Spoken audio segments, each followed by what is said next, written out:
Alhamdulillahirabbil alamin wa bihi nasta'inu ala umurid dunya waddin. Asyhadu an la ilaha illallah wahdahu la syarikalah wa asyhadu anna Muhammadan abduhu wa rasuluh, amma ba'du.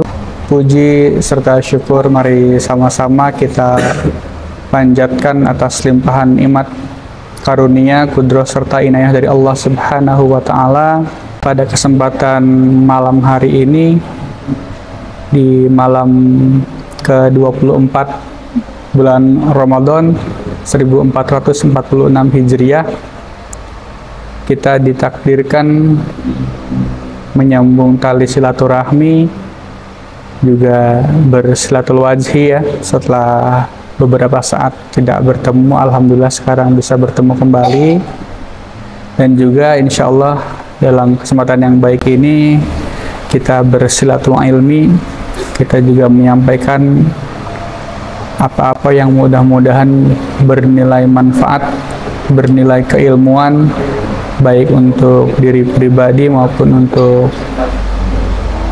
teman-teman, adik-adik semua yang hadir dalam kegiatan malam hari ini di masjid yang memang sudah biasa kita jadikan tempat untuk memusatkan setiap aktivitas kita, baik aktivitas ibadah, aktivitas belajar, berkumpul, menyusun strategi, membahas kehidupan keseharian kita, yang insya Allah semuanya demi mendapat kebermanfaatan, baik manfaat untuk diri pribadi maupun manfaat secara komunal, secara bersama-sama. Adik-adik semuanya masih pada semangat ya? Kita hidupkan malam-malam di 10 malam terakhir bulan Ramadan, harus tetap semangat. Ada yang sudah ngantuk? Belum ya? Masih pada seger ya? Ini yang sebelah kiri ngantuk, walaupun ngantuk harus tetap semangat ya, harus tetap semangat, supaya semangat kita ini insya Allah mudah-mudahan dinilai sebagai pahala, bagi amalan pahala yang menghadirkan keriduan dan serta rahmat dari Allah Subhanahu wa taala. Amin ya rabbal alamin. Kita semuanya tentu sudah memiliki apa yang kita sebut, mungkin adik-adik semua juga kenal dengan istilah cita-cita ya. Sudah punya cita-cita belum nih di umur berapa nih? Andika umur berapa sekarang? 16 ya. Kalau Raja umur berapa? 20 ya. Sudah ditetapkan belum saya cita-citanya mau jadi apa gitu? Kalau sebelahnya Raja itu namanya siapa? Rohim sudah ada cita-cita mau ingin jadi apa, atau ingin punya afiliasi apa gitu kan? Sudah ya insya Allah ya. Nah, terkait dengan cita-cita tadi yang sudah sama-sama teman-teman yakinkan dalam hati gitu kan, tentunya sedikit banyaknya tiada lain dan tiada bukan cita-cita yang sekiranya bisa yang pertama untuk memenuhi kebutuhan diri secara pribadi maupun keluarga tentunya, baik secara materi ya, atau materi, kebayang nggak secara materi, baik itu misalkan materi itu yang kita butuhkan secara fisik seperti kebutuhan makan, minum sehari-hari, kebutuhan berpakaian ya, kebutuhan memiliki tempat tinggal gitu kan. Nah, cita-cita itu kita targetkan menjadi tujuan hidup kita supaya kita bisa memenuhi kebutuhan kita pribadi dan keluarga tentunya secara materi. Sandang, pangan dan papan ya. Sandang itu pakaian, baju yang kita pakai ini. Pangan itu makan dan minuman, baik itu keseharian yang kebutuhan pokok ya, beras, minyak, gula gitu kan, lauk pauk, dan juga papan itu tempat tinggal. Itu materi tuh. Nah, cita-cita juga kedepannya kita tetapkan, kita targetkan, kita punya suatu cita-cita untuk memenuhi kebutuhan imaterial ya. Jadi imaterial hal-hal yang sifatnya bukan materi. Nah, apa tuh? Tahu nggak kebutuhan kita yang sifatnya imaterial? Banyak ya. Cita-cita kita, contoh nih, memenuhi kebutuhan imateri itu, saya cita-cita ingin menjadi orang yang bermanfaat untuk orang lain. Saya cita-cita ingin menjadi orang yang bisa membantu saudara-saudara saya, baik dari segi tenaga, pikiran, waktu, bisa seperti itu. Saya ingin bercita-cita menjadi ilmuwan yang bermanfaat pengetahuan kita untuk umat manusia, seperti itu. Itu kan hal-hal yang sifatnya imaterial, seperti itu. Hal-hal yang berkaitan dengan apa yang ada dalam pikiran kita, apa yang menjadi buah pikiran, buah tangan kita, hasil pemikiran kita yang dituangkan dalam bentuk-bentuk yang memang tidak akan terasa secara materi seperti tadi gitu kan, tapi sifatnya imaterial. Pun juga saya cita-cita ingin menjadi orang yang berilmu, berwawasan, agar wawasan kita menjadi manfaat baik untuk diri kita sendiri maupun untuk orang lain. Atau minimal kita bisa memberikan motivasi kepada orang lain, seperti itu, agar orang lain pun termotivasi untuk menjadi seperti kita yang bisa memberikan lagi motivasi kepada orang lain, seperti itu. Dan juga bisa bermanfaat untuk kemajuan, kalau kita sering dengar kemajuan nusa, bangsa, serta agama gitu ya. Nah itu kan hal-halnya tidak selalu menyangkut tentang materi, tapi tentang imateri. Kita berkontribusi baik secara pikiran maupun waktu ataupun tenaga, seperti itu kan hal yang tidak terlihat ya. Nah itu imaterial, seperti itu.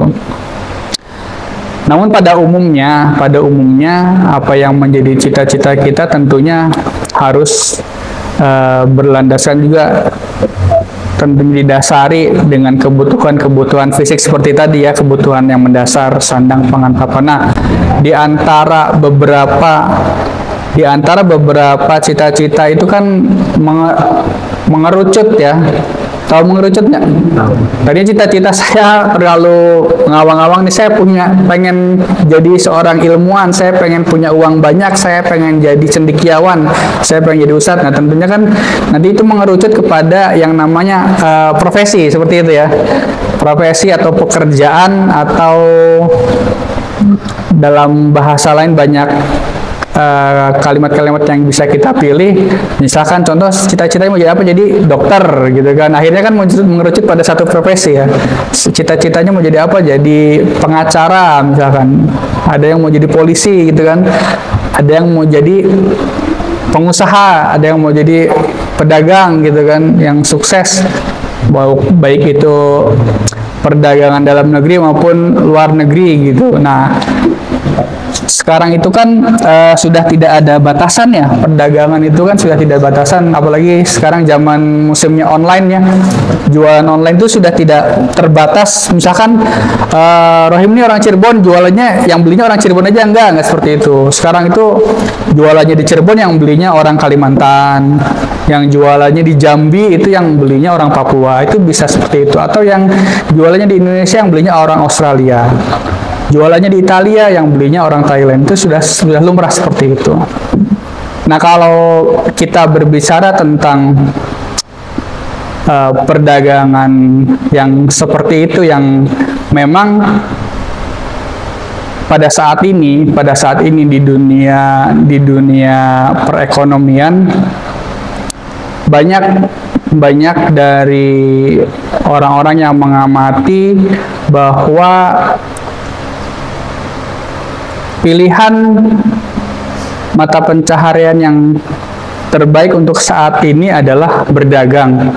Nah, terlepas dari, mungkin nanti teman-teman akan sering dengar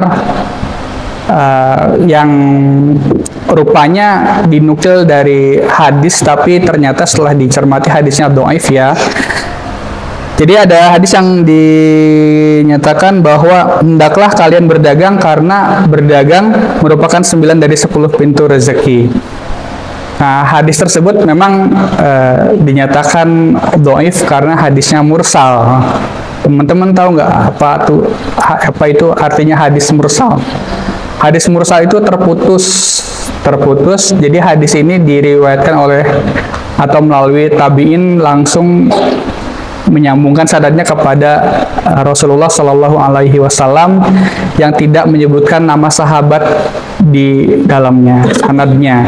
Jadi dari kan urutan hadis tuh ya, itu kan perkataan Rasulullah ya disampaikan kepada sahabat, baru dari sahabat kepada tabi'in. Nah, hadis tadi yang tentang berdagang itu ternyata dari tabi'in itu tidak menisbatkan, tidak menyandarkan dulu kepada sahabat tapi kepada Rasulullah. Nah, itu para ulama sepakat hadis yang seperti itu dinyatakan mursal atau terputus sanadnya. Karena sanadnya terputus, jadi dikategorikan dalam kategori hadis yang dhaif atau lemah, tidak bisa dipakai ya. Tapi kendati pun demikian, walaupun hadisnya tidak bisa kita pakai sebagai sandaran atau landasan dalam kehidupan keilmuan kita seperti itu, tapi ada baiknya kita anggap saja itu sebagai ungkapan pepatah lah ya, seperti itu. Seperti halnya ada hadis dhaif juga yang sering kita simak yang cukup populer, hadis yang menyatakan bahwa hiduplah kalian atau kita ini untuk kehidupan dunia. Jadi kita mencari kebutuhan dunia itu seakan-akan kita akan hidup selamanya. Jadi fokus kita cari urusan dunia seakan-akan kita tuh hidup nggak ada habisnya gitu. Gimana caranya kita bertahan hidup dengan standar hidup yang baik, yang tinggi terus-menerus selamanya. Kemudian kalimat berikutnya, hiduplah kalian untuk perkara akhirat. Jadi kita mempersiapkan akhirat seakan-akan kita itu akan meninggal esok hari. Kebayang nggak kalau kita tahu bahwa kita itu meninggal hanya hitungan jam, kan 24 jam lagi kita meninggal. Apa yang bakal dilakukan teman-teman kalau tahu besok mau meninggal? Memperbanyak ibadah kan? Ya itu ada hadis yang ternyata memang dikategorikan hadis dhaif juga. Hiduplah untuk dunia seakan-akan kalian hidup selamanya. Hiduplah untuk mempersiapkan akhirat seakan-akan kalian tuh mau meninggal esok hari. Jadi kebayang tuh orang mau meninggal esok hari, waktunya cuma terbatas. Jadi ya ibadahnya terus di masjid gitu kan. Nah itu juga hadisnya dhaif, tapi kita anggap saja sebagai pepatah ya, yang memotivasi diri kita agar kita menyeimbangkan diri seperti itu untuk perkara dunia kita maupun perkara akhirat kita, yang memang kalau dilihat dari dua sisi semuanya adalah baik, tapi tetap akhirat itu lebih baik dan lebih kekal seperti itu. Termasuk tadi hadis tentang berdagang itu, kalau kita pikirkan ya mungkin adik-adik yang di sana, yang ada di ujung sana yang masih umurnya berapa tuh, kelas berapa nih yang di ujung nih, rata-rata kelas 3 ya? Kelas berapa? Kelas 5, ada yang kelas 4, ada yang kelas 6, ada yang sudah SMP ya. Nah ini nggak apa-apa buat bekal juga, buat bekal mudah-mudahan nanti menjadi kategori anak-anak soleh yang kedepannya mudah-mudahan mendoakan orang tuanya ya, seperti itu. Jadi kembali kepada pembahasan yang tadi, kalau dikategorikan tuh kan orang tuh ada yang bekerja ya sebagai karyawan, ada yang sebagai pegawai di suatu perusahaan, ada yang sebagai bosnya, ada juga yang punya usaha sendiri, jualan ya, jualan apapun itu, jualan martabak, jualan bakso, jualan minuman, apapun itulah, jualan pakaian. Nah, ternyata kalau setelah kita amati dan cermati bersama, baik itu karyawan ya, mau itu pegawai kafe di mana gitu kan, mau itu menunggu toko di mana, ataupun yang punya tokonya, itu semuanya kalau menurut hemat saya masuk kategori berdagang. Cuma beda apa yang didagangkannya, seperti itu ya. Kalau saya punya toko pakaian, yang saya dagang, yang jual adalah pakaiannya gitu kan. Saya punya karyawan kerja ke saya. dia juga sebenarnya sedang berdagang tuh. Apa yang dia jual, tenaganya, pikirannya, waktunya, dijual ke saya untuk membantu saya untuk memasarkan produk pakaian punya saya, seperti itu. Jadi pada dasarnya semua yang dilakukan itu adalah perdagangan.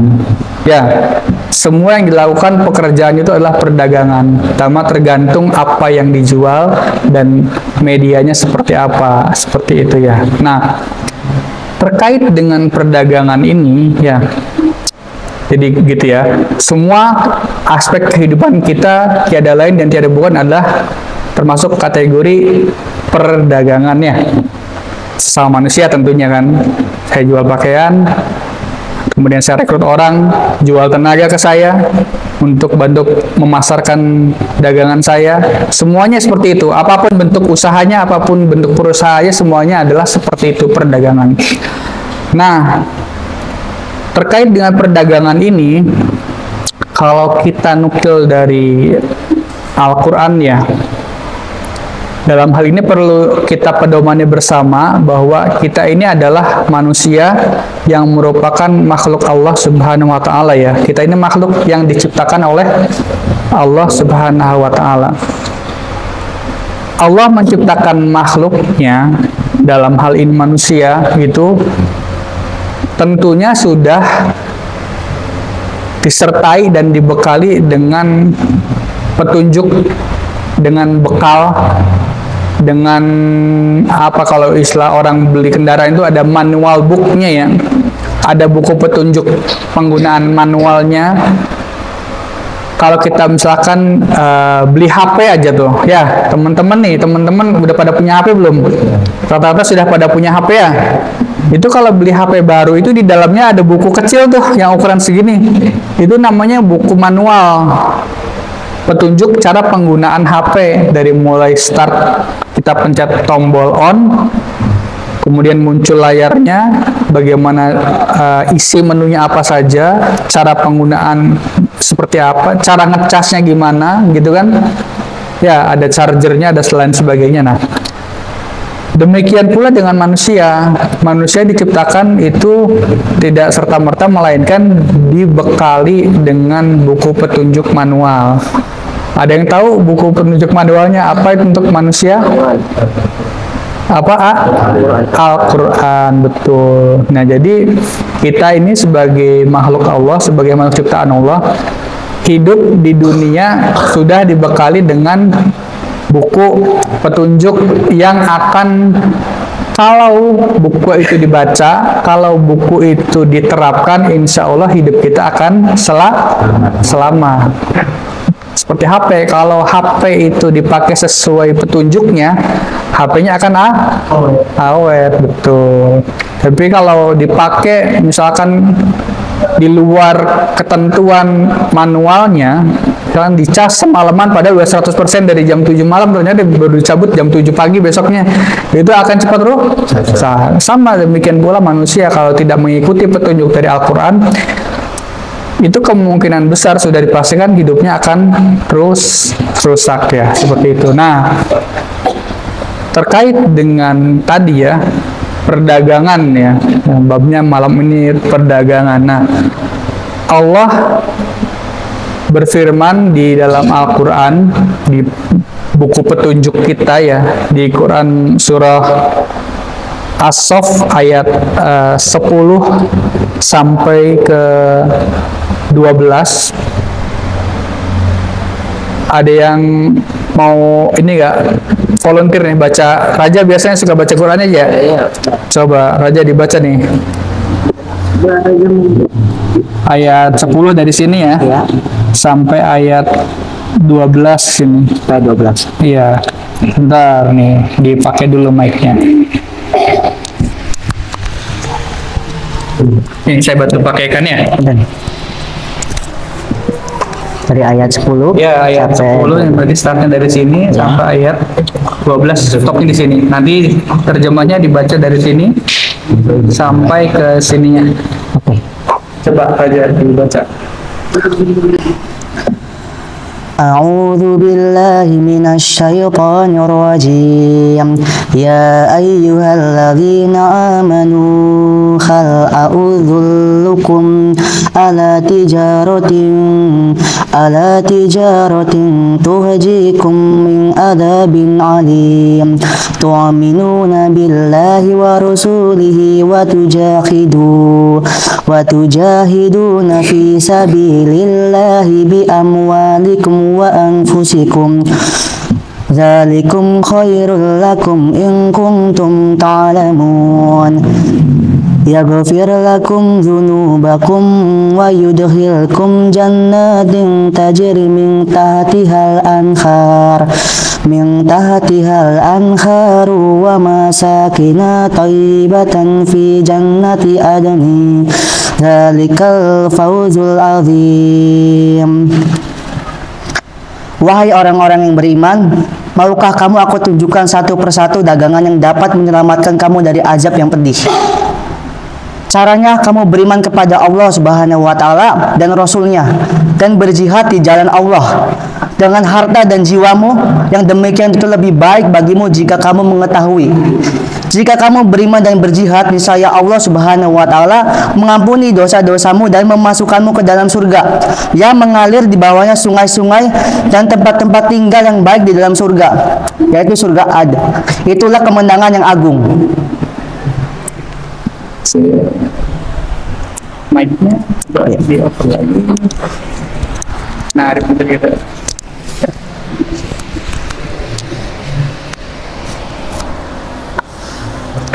Terima kasih ya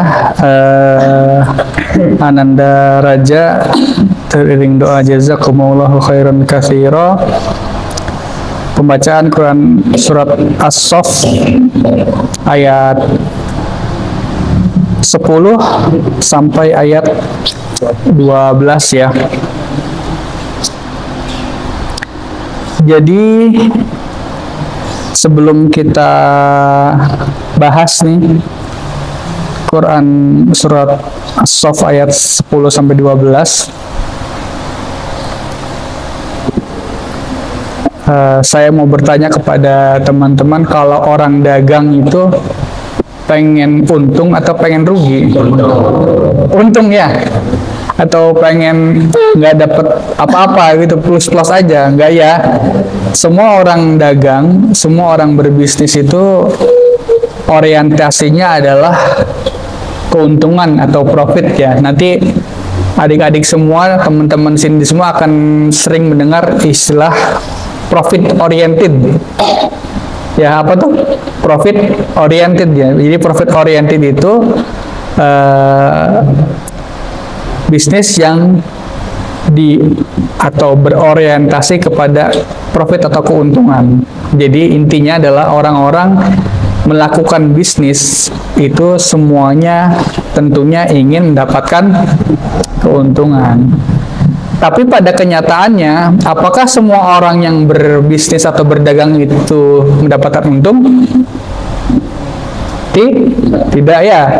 Kadang orang tuh berbisnis ada yang untung, ada yang rugi, ada yang ya ngepas-ngepas aja, cuma balik modal gitu ya.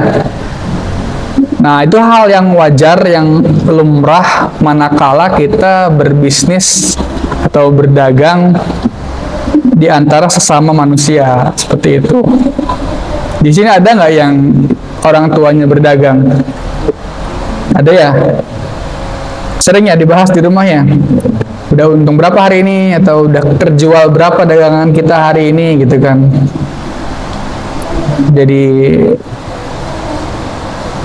sudah harus siap mental bahwa orang yang melakukan bisnis atau melakukan perdagangan itu ada kemungkinan-kemungkinan yang harus dihadapi kenyataannya, yaitu antara untung atau rugi. Nah, di ayat yang dibacakan tadi tuh, kalau menurut hemat saya pribadi itu ditawarkan tuh, kita sebagai makhluk itu ditawarkan oleh Allah Subhanahu wa Ta'ala untuk melakukan bisnis ya, doing bisnis atau perdagangan yang di dalamnya tidak akan ada kerugian. Diulang ya, ditawarkan atau ditunjukkan oleh Allah terhadap perdagangan yang di dalamnya tidak akan terjadi kerugian. Jadi endingnya adalah kalau lawannya rugi berarti beruntung ya, beruntung seperti itu. Yuk kita baca, kita ulangi lagi ayatnya tadi yang sudah dibacakan oleh Ananda Raja ya. A'udzubillahi minasyaitonir rajim. Ya ayyuhalladzina amanu hal adullukum ala tijaratin tunjikum min adzabin alim. Wahai orang-orang yang beriman, maukah kamu aku tunjukkan suatu perdagangan yang dapat menyelamatkan kamu dari azab yang pedih? Kita itu kan hidup di dunia ya. Tujuan terakhir kita di mana? Terminal terakhir kita tuh kalau kita kendaraan umum tuh. Terminal terakhir kita di mana? Di akhirat. Akhirat itu kan secara garis besar terbagi dua jalur ya. Dua terminal tuh. Ada yang di surga, ada yang di neraka, seperti itu. Orang-orang yang masuk ke surga berarti orang yang beruntung. Siapa yang mau masuk surga nih? Angkat tangan dong yang mau masuk surga dong. Nah, semuanya harus dicita-citakan. Ini termasuk salah satu cita-cita yang paling mulia ini. Perlu dicatat, salah satu cita-cita yang paling mulia adalah apa? Ingin masuk surga. Tentunya kalau orang sudah bercita-cita ingin masuk surga, semua aspek kehidupannya dari mulai bangun tidur sampai tidur lagi itu harus mencerminkan perilaku calon ahli surga. Bangun tidur langsung berdoa. Apa doanya bangun tidur tuh?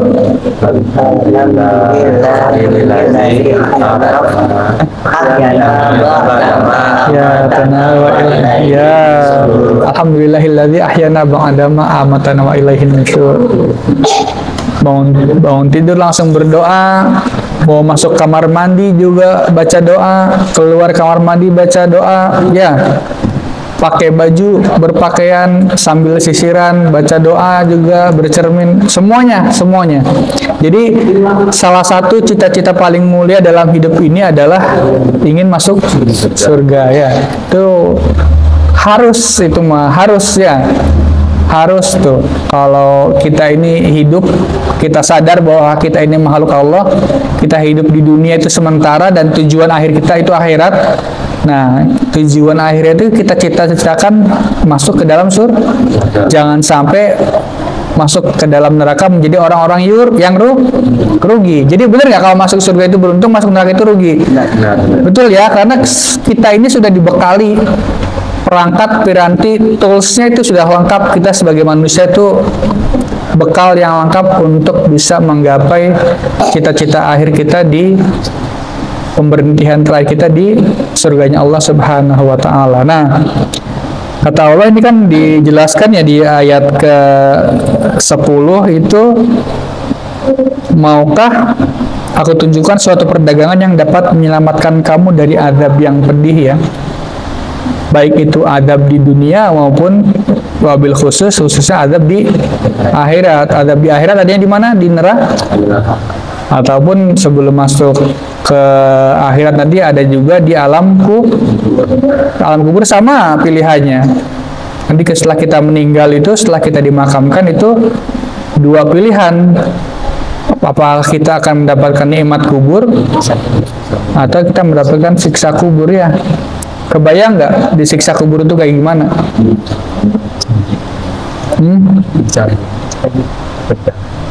Ada salah satu siksa kubur itu yang kepala kita itu dipukul pakai palu dari besi, palu besar pakai besi. Kebayang nggak sakitnya kayak gimana? Orang dipukul pakai tangannya itu sakit ya. Kalau kita bayangkan siksa neraka, kemudian siksa kubur itu, boro-boro kita itu hidup itu mau menyimpang, boro-boro kita hidup itu mau bikin dosa. Sebagai salah satu rem kita nih, kalau kita mau melakukan hal-hal yang di luar kebaikan atau hal-hal yang berbau atau bersinggungan dengan kemaksiatan, itu ingatlah bahwa kita hidup di dunia sementara, ya nantinya akan ditanya pertanggungjawabannya, apakah nanti kita layak mendapatkan nikmat kubur dan surga, atau kita justru lebih layak mendapatkan siksa kubur dan neraka. Neraka itu panas ya, neraka itu panas. Pernah nggak kena api badan kita, tangan kita gitu? Neraka itu panas, dan seringan-ringannya siksaan api neraka itu, seseorang memakai terompah, sendal, alas kaki dari api neraka itu hingga ubun-ubunnya mendidih ya. Kebayang nggak? Coba bayangin lah, orang pakai alas kaki dari api sampai yang mendidih itu kepalanya di sini. Nah itu sebelum kita berbuat hal-hal yang menyimpang nih ya. Apa tuh menyimpang? Ya banyak lah, termasuk melawan ke orang tua juga ya, itu nggak boleh, jangan tidak boleh melawan kepada orang tua, tidak boleh membentak orang tua ya. Jadi jangan sampai tindakan perbuatan kita tadi, kalau boleh kita kategorikan, misalkan di kanan nih surga pilihannya ya, ini kiri neraka. Jadi kalau perbuatan kita jangan sampai mengarahkan kita itu agar jurusan kita berbelok ke kiri, jangan. Kalau bisa semua perbuatan kita itu belok, arahnya kita belokkan ke kanan, ke arah surga, seperti itu ya. Jadi ini mah sebagai pengingat kepada adik-adik, teman-teman di sini semua, secara hitungan matematika usia masih panjang ya. Sekarang masih rata-rata usia tadi 20 ya, 18, 19, oke, masih muda, masih energik, masih semangat, masih banyak hal-hal yang ingin dicoba ya, bener ya? Saya pengen nyoba ini, saya pengen nyoba itu, penasaran. Gimana nih teman-teman saya pada senangnya main ini nih. Main apa tuh? Kalau umur segini main apa senangnya? Bola. Main bola ya. Boleh main bola, cuma kadang-kadang dijaga kata-katanya. Kadang-kadang orang udah main bola, kalimat-kalimat yang tidak baik keluar, jangan ya. Dijaga lisannya ya. Ingat ditanya nih. Jadi lisan kita tuh dipakai buat apa? Apakah sudah mengatakan kata-kata yang baik? Inilah kita ibaratnya ngada-ngada di hukum neraka itu pakai api. Kalau kebayang nggak kalau lidah kita kemudian digunting gitu, dipotong apa gimana gitu, serem ya? Atau sirumin air panas yang mendidih gitu ya. Bukan tidak mungkin kalau memang lisan kita tidak dijaga sih gitu, bisa jadi aja seperti itu hukumannya.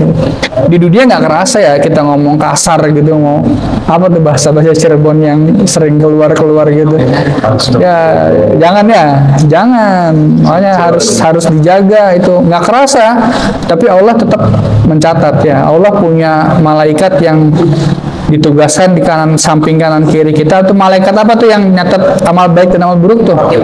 Nah, tahu kan ya, malaikatnya ada 2 tuh. Apakah kita pilih mau berucap kata-kata yang baik kemudian dicatat sebagai pahala, atau kita berucap tadi kalimat-kalimat kasar yang dicatat sebagai pemberat timbangan kita ke neraka? Nah itu ingat aja. Kalaupun kelepasan, segera ucap istighfar. Tapi jangan dibiasakan, jangan jadi kebiasaan. Sengaja berkata kasar terus bilang istighfar, jangan, nggak boleh, jangan. Harus dihindari berkata kasar ya teman-teman nih. Yang di belakang, siapa yang suka ngomong kasar nih? Nggak boleh ya. Kata-katanya dijaga ya, mulutnya dijaga, nggak boleh ngomong kasar tuh. Itu sekecil apapun kata-kata kasar tuh dicatat tuh sama malaikat ya. Sesedikit apapun kata-kata yang baik juga dicatat sama, gitu ya. Nanti teman-teman semua akan diperlihatkan buku amalan itu nanti semuanya di akhirat nanti ya. Jadi tolong dijaga lisannya seperti itu. Nah, kembali lagi ke ayat yang ke-10 tadi. Kita akan ditunjukkan ke perdagangan yang kalau kita ikut perdagangan itu terhindar dari azab yang pedih. Nah tadi kalau azab yang pedih kan rugi ya. Nah itu kita dihindarkan sama Allah dari azab yang pedih. Berarti Allah nawarin, mau nggak aku kasih lihat perdagangan yang perdagangan itu menguntungkan. Karena kalau dibalik gitu ya, terhindar dari azab yang pedih berarti beruntung gitu kan. Jadi Allah menawarkan bisnis, kalau bahasa bahasa Inggrisnya tuh a big deal gitu ya. Jadi perjanjian yang oke banget nih gitu kan, ditawarin sama Allah buat kita semua. Kita mendapatkan tawaran untuk berdagang yang dagang itu nggak ada ruginya ya. Nah itu pola perdagangan seperti apa sih? Nah di ayat berikutnya tuh dijelaskan bagaimana caranya, yaitu yang pertama, tu'minuna billahi wa rasulihi wa tujahiduna fi sabilillahi bi amwalikum wa anfusikum. Jadi yang pertama itu beriman kepada Allah dan Rasulnya. Ya, apa? Beriman kepada Allah dan Rasulnya. Itu kayak gimana sih orang beriman kepada Allah dan Rasulnya itu kalau di perbuatan tuh kayak gimana gitu? Kebayang nggak salah satu amalan yang dikategorikan tijarah atau perdagangan yang itu akan membawa kita kepada keberuntungan, yaitu beriman kepada Allah dan Rasulnya ya. Nah itu kan manusia itu kan diciptakan oleh Allah tidak lain dan tidak bukan untuk beribadah.